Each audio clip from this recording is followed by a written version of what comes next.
AP assembly budget సమావేశాల schedule మారింది. ఈ నెల 24వ తేదీన యథావిధిగా బడ్జెట్ సమావేశాలు ప్రారంభమవుతున్నప్పటికీ ప్రభుత్వం ఈ నెల 28వ తేదీనే బడ్జెట్ను ప్రవేశపెట్టాలని నిర్ణయించింది.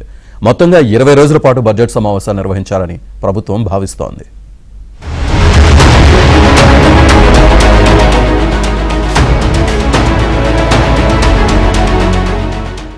ఏపీ అసెంబ్లీ బడ్జెట్ సమావేశాలు ఈ నెల 24న ప్రారంభం కానున్నాయి.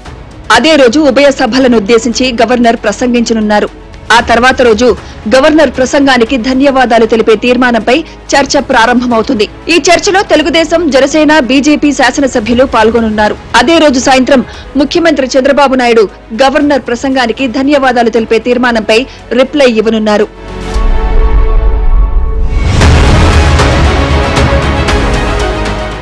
మరుసటి రోజు అంటే ఫిబ్రవరి 26న శివరాత్రి, 27న ఎమ్మెల్సీ ఎన్నికలు ఉండడంతో 2 రోజులు అసెంబ్లీకి సెలవులు ప్రకటించనున్నారు.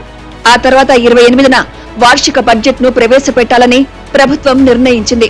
అయితే రాష్ట్ర ప్రభుత్వం తొలుత బడ్జెట్ ను మార్చి 3న ప్రవేశపెట్టాలని భావించింది.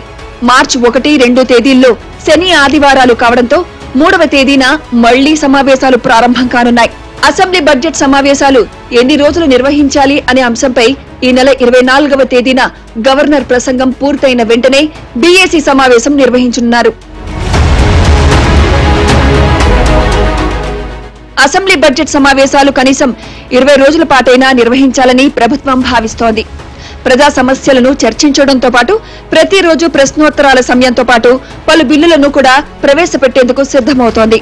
ఈ నేపథ్యంలోనే ఆయా శాఖలు ఇప్పటికే కేబినెట్ లో ఆమోదించిన పలు అంశాలపై అసెంబ్లీ సమావేశాల్లో బిల్లులు ప్రవేశపెట్టేందుకు సిద్దమవుతున్నాయి. దీంతో పాటు రాష్ట్రంలో ప్రస్తుతం నెలకొన్న వివిధ సమస్యలపై కూడా బడ్జెట్ సమావేశాల్లో చర్చించాలని భావిస్తున్నారు.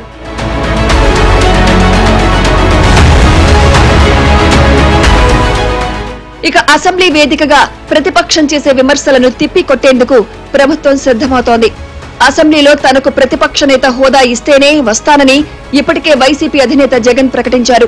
లేని పక్షంలో ముఖ్యమంత్రి చంద్రబాబుకు ఇచ్చిన సమయం తనకు ఇవ్వాలని కూడా ఆయన డిమాండ్ చేశారు.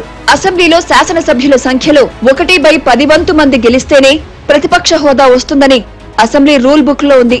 కేవలం 11 మంది మాత్రమే వైసీపీ తరపున గెలవడంతో ప్రతిపక్ష హోదా ఎలా ఇస్తారని ఇప్పటికే అసెంబ్లీ స్పీకర్ అయ్యన్న పాత్రుడు ప్రశ్నించారు.